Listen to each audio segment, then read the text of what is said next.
الرحمن الرحيم نحمده ونسلم ونصلي على رسول الكريم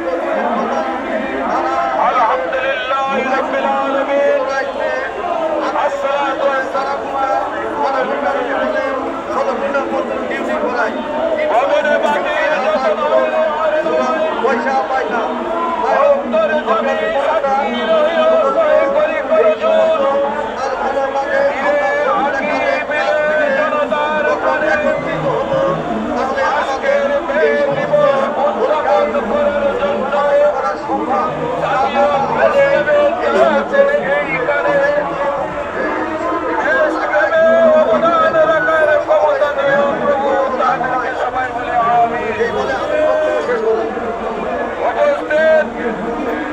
বাংলাদেশ ইসলামী পরিষদের সেই কেন্দ্রীয় কমিটির মাধ্যমে সম্পাদক শ্রমিকদের অধিকার আদায়ের দাবিতে যে সমাবেশ ছিল সেই সমাবেশে জীবন দিয়ে রক্ত দিয়ে যে মে দিবস ঘোষিত হয়েছিল মে দিবসে দাঁড়িয়েও আজও আমরা দেখতে পাই আমাদের দেশে শ্রমিক, আমাদের দেশে খেটে খাওয়া মানুষ যারা কলে কারখানে মাঠে ঘাটে কাজ করছে, শ্রম দিচ্ছে, তাদের উপরে একইভাবে নির্যাতন হচ্ছে।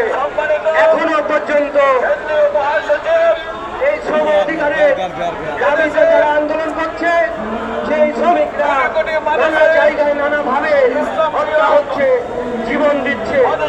শুধুমাত্র এদেশের পুঁজিপতি মালিক শ্রেণী মালিক শ্রেণী এই শ্রম শেষে তাদের খুলে ফেলে বড় খাওয়া আর শ্রমিকদের নিষ্পেষিত হওয়ার চিত্রই আমাদের বাংলাদেশে এখনো পর্যন্ত বিরাজমান। এ পর্যায়ে আমাদের মাঝে বক্তব্য রাখবেন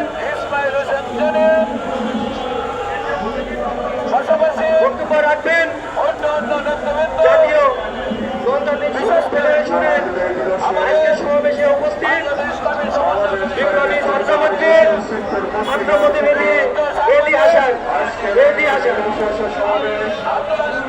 সমাবেশে উপস্থিত রয়েছে বাংলাদেশ শ্রমিক কেন্দ্রীয় ফেডারেশন সেক্টরের কর্মীরা, কর্মরত রয়েছেন আজকে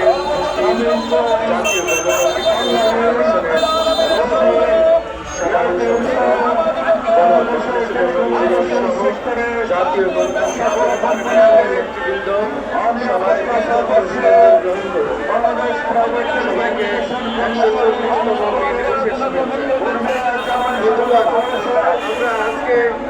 140 বছর দাঁড়িয়ে দেখতে পাই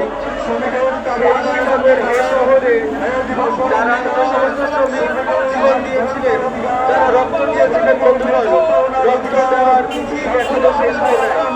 শ্রমিকের ন্যায্য দাবি, শ্রমিকের ন্যায্য মজুরি শ্রমিক এখনো পায় না। বন্ধুগণ, আপনারা জানেন 2013 সালে 24শে এপ্রিল রানা প্লাজা ধসে হাজার হাজার শ্রমিক মৃত্যুবরণ করেছিল। বন্ধুগণ, আমরা এখনো সেই গার্মেন্টের শ্রমিক তার ন্যায্য মজুরি পায়নি, সেই গার্মেন্টের শ্রমিক তার ন্যায্য ক্ষতিপূরণ পায়নি। বন্ধুগণ, যারা বেঁচে গিয়েছিলেন সেই আহত শ্রমিকরা